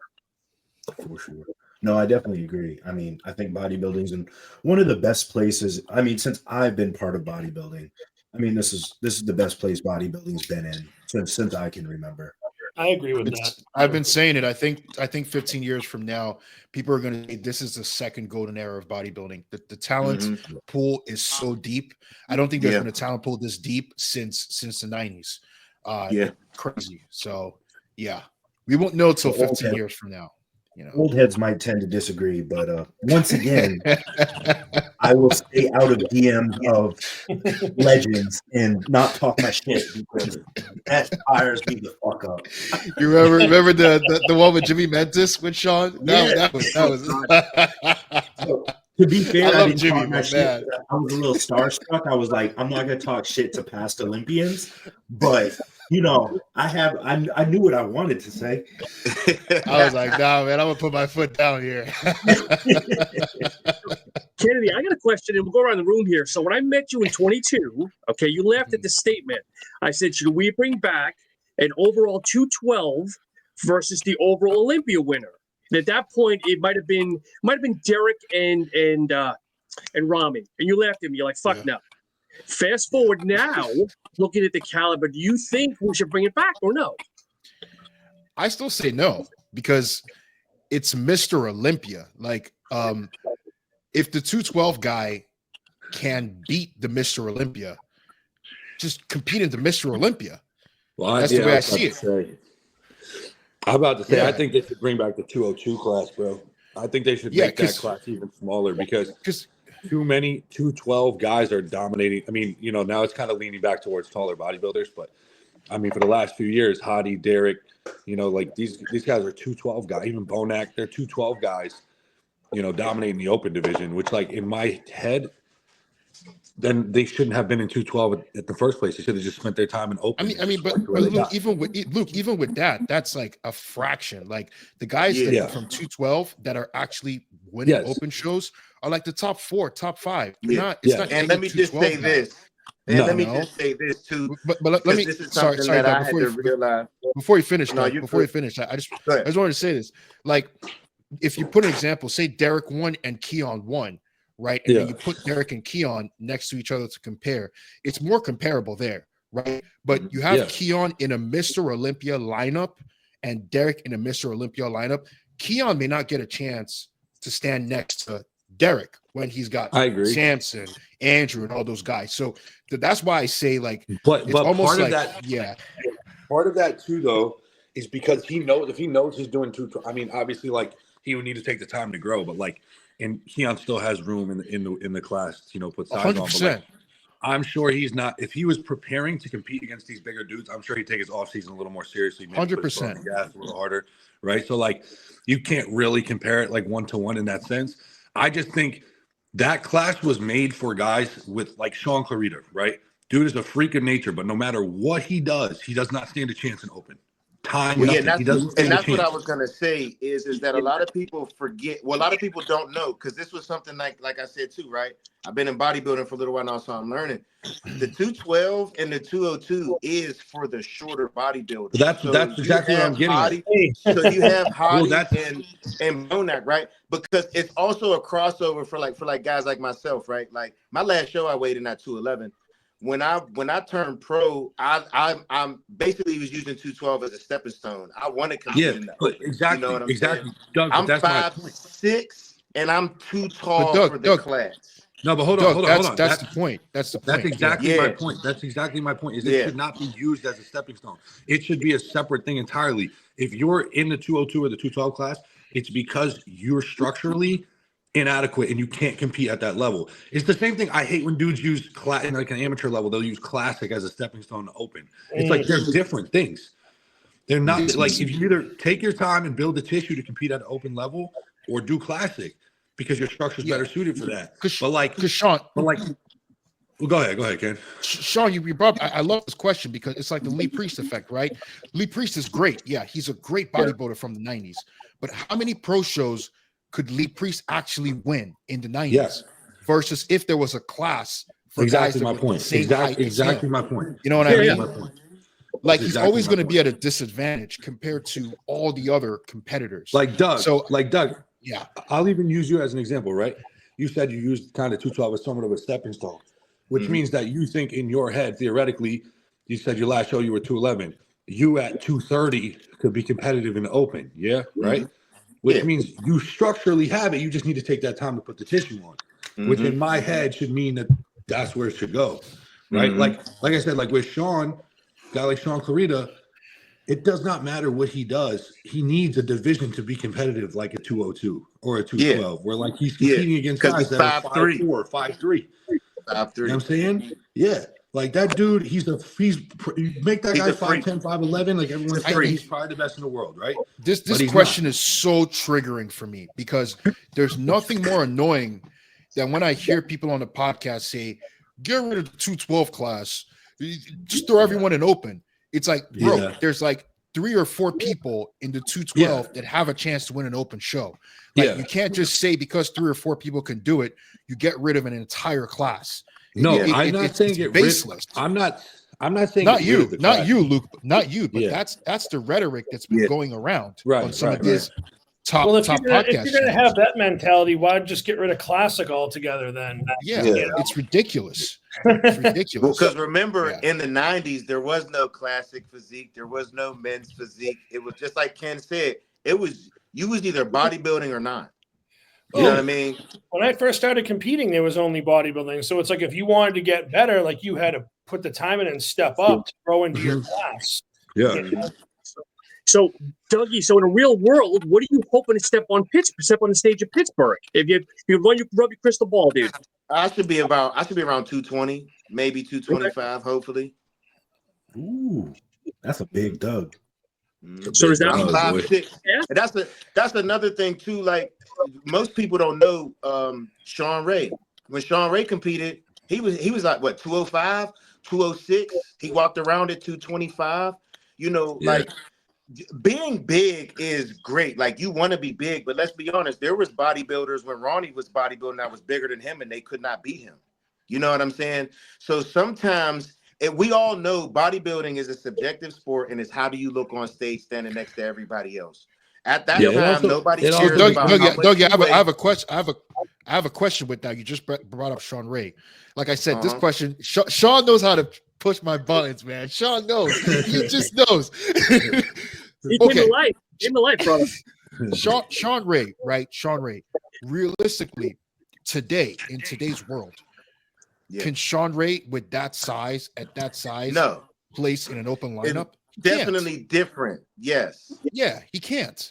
So it just furthers what I'm saying, where you know there's a more of a need for that class today than back then, because back then you could compete as an open pro at a heavyweight, at the weight of a heavyweight, and you would still be size-wise comparable. Yeah.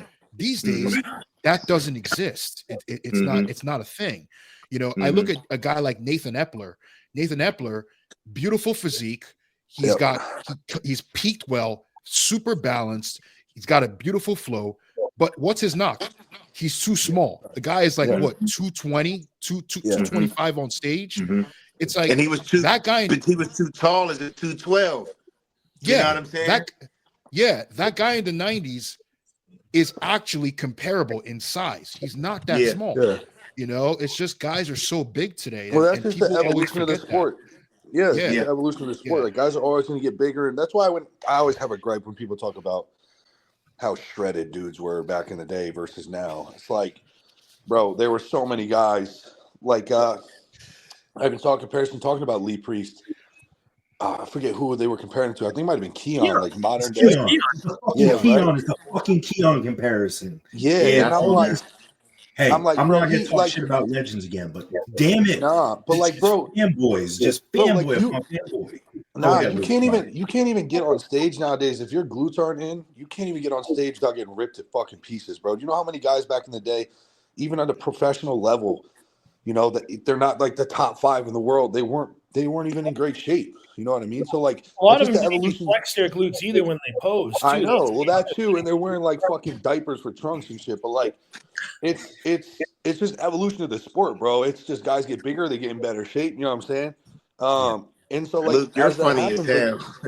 As that happens, bro, like guys like Sean Ray and shit, they're not going to be able to hang at this level anymore, and they're going to need a division like that. You know what I mean? Yeah. So yeah. But also, like Lee Priest, like one of his biggest knocks as a pro was like he wouldn't even be in shape, you know, like tip top shape. Well, that's what I'm saying too. Yeah. Because they were trying to say like him and Keon. I'm like, bro, that's lights out. Come on, man. Like, Keon's Lee's weight, literally, and I want to preface that by saying Lee's one of my favorite physiques of all time. Same here. Yeah. But Keon would fucking smoke him. Well, it's the same argument. It's the same argument that we get in sports, right? The Jordan versus LeBron. Yeah. I hate comparing eras. I hate it. Like, yeah, but I would die on that hill, bro. I would die on that. No, don't get me wrong. I know who my GOAT is. It's Jordan. You can't go sit yourself in the finals and not be the GOAT. But when you talk about size and skill, let's keep it a bean. 6'9", 260 yes, is way different than 6'6", 210. You know what I'm saying? LeBron is the most skilled basketball player we've ever seen. Jordan's a GOAT. You can't winning's winning. But like, I hate the comparison of like, oh, if you drop Jordan in this era, like he would be trash. Like, of course he will be trash. It's a different game. But if I get what you're saying. If you take a 5-year-old Jordan and you put him through the system now that basketball players go through, the AAU circuits, the personal trainers, talent is talent. Jordan now steps into this league in dominance. So I hate when we compare a bodybuilder now versus a bodybuilder then and say you just can't compare eras. That's kind of what I was saying. It's because it never works because you're never going to have that direct one-to-one thing. And it's kind of like what I was saying to Ken when I was talking about like Keon versus Derek. It's kind of like if you go into something with the expectation of the preparation of doing something, I'm trying to think of how to word this. Like if Keon were to go into that offseason with the expectation of stepping on stage with open guys, I'm sure he would treat it differently, right? Exactly. Same thing is like, depending on whatever era you're in, there's going to be kind of like ebbs and flows and waves and preferences and whatever. And that's kind of how you're going to tailor your game or perform, whatever sport it is, right? Whatever you're preparing for. Like, you have to prepare for what that era is, what that time is, you know what I'm saying? Or what people want to see or what works. So, and it's not a knock on Lee, right? Like, it's not saying that Lee that's why I preface it by saying he's one of my favorite physiques. Yeah. It's just saying we're taking a modern physique with modern bodybuilding standards and placing it against a 90s physique with 90s bodybuilding standards. Right. And since we live in today, we're putting Lee's physique up against today's standards, and it it's just all doesn't. Personal preference at the end of the day. You know what I'm saying? Like Lee Priest's arms was retarded, dog. Like, you know what I'm saying? Like he had a wow factor. You know what I'm saying?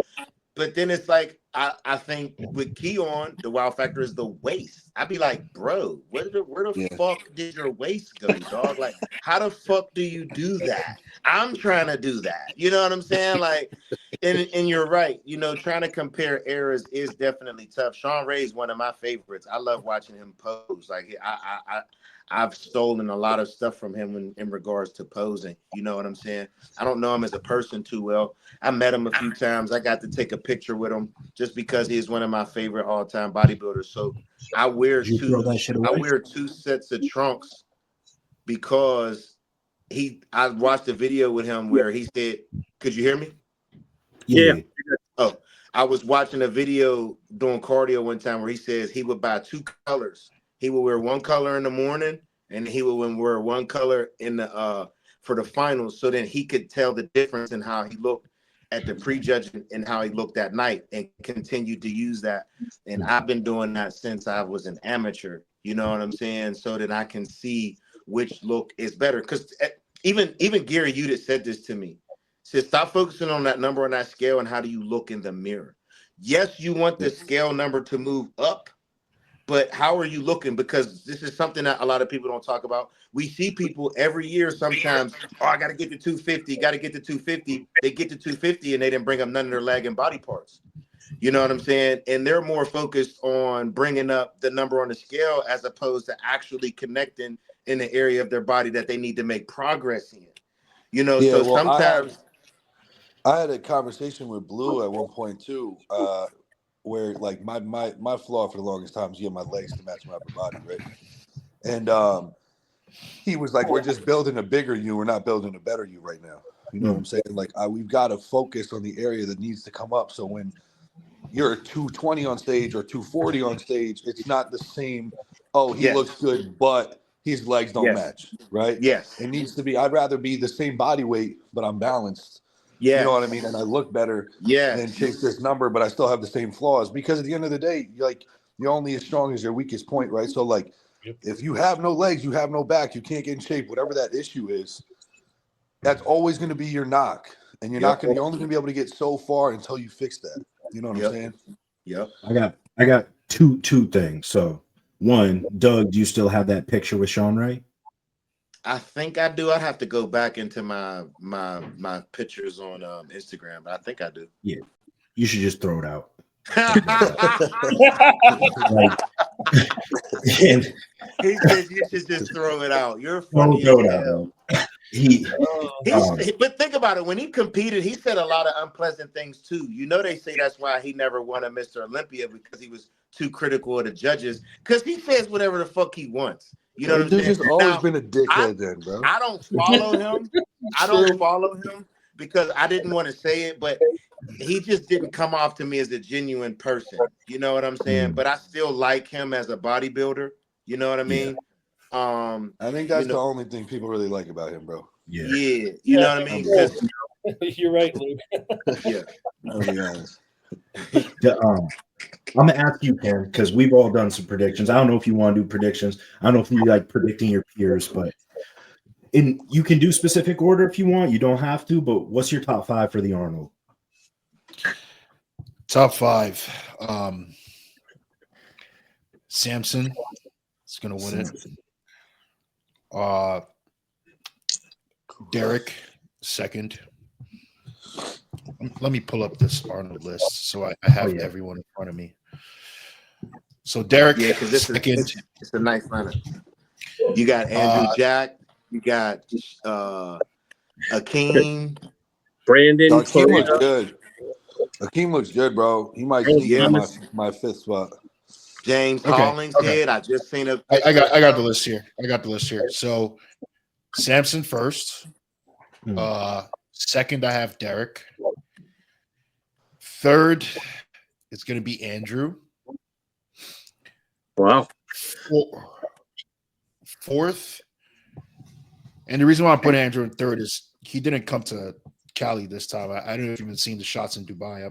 We're 4 weeks out. I'm not convinced of what I'm seeing so far. But fourth is, I feel like fourth is going to be Brandon, based on Yeah, he looks like he's coming in peeled this year. Brandon is going to be fourth. Yeah. And then fifth. Could I put two people in fifth? Is that fine? Yeah. Hell no. That's Yeah, not you how can, that shit put, works. you can put one person in fifth and one in sixth. Give That's me fine. six. I feel like fifth is going to be a dogfight between Akeem and James Hollingshead. Okay. Wow. It's actually James Hollingshead, Akeem, and Jonathan De La Rosa, but Mhm. I'm gonna go with Akeem and James just because James seems to have revitalized his physique. I haven't seen anything from John, so I Wait, can't Ken, really say. Let me ask you. You would have John over Carlos? The only reason why Carlos is my boy. Like Yeah, that's no. why I hate predictions. So it's not like Yeah. I've told Carlos. Let me just preface this. I've told Carlos this. In our generation, Carlos is a Mr. Olympia. If he puts it Yeah. all together, Thanks. the new generation, Carlos is a Mr. Olympia. So Yeah. let me just preface that.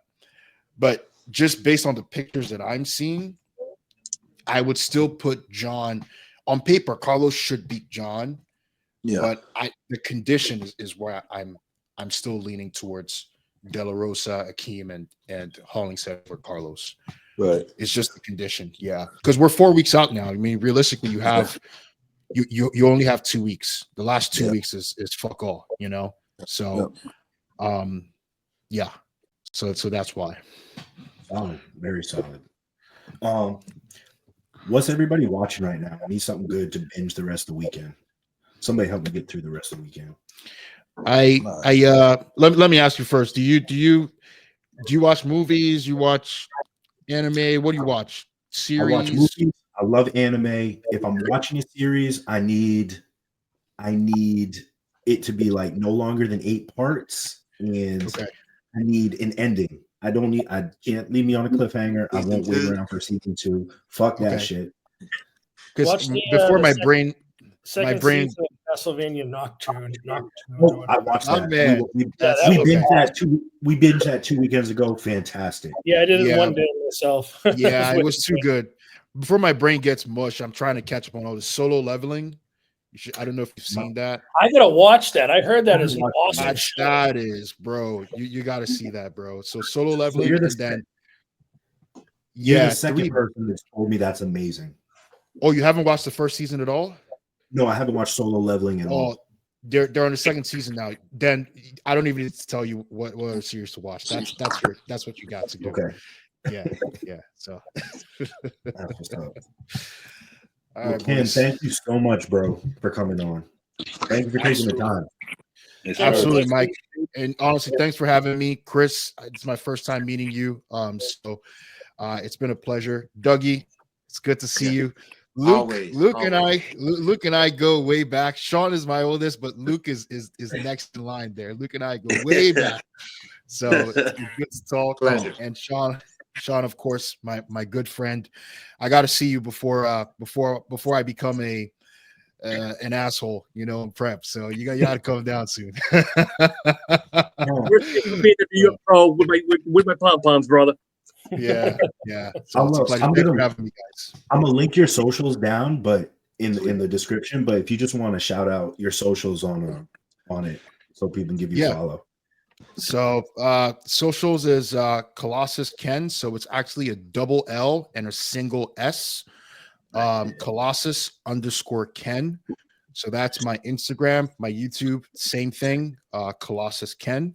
So you can follow me on both places. And ask me any questions you want, and I'll be open to answering any questions. Oh yeah. It was good seeing you, brother. Yeah, thank you, man. bro. You All right, guys boys. enjoy the rest of y'all day. Yeah. Keep crushing it. Be well. Boys. All right, fellas. Have a good one, Yep. guys. Peace. Take care.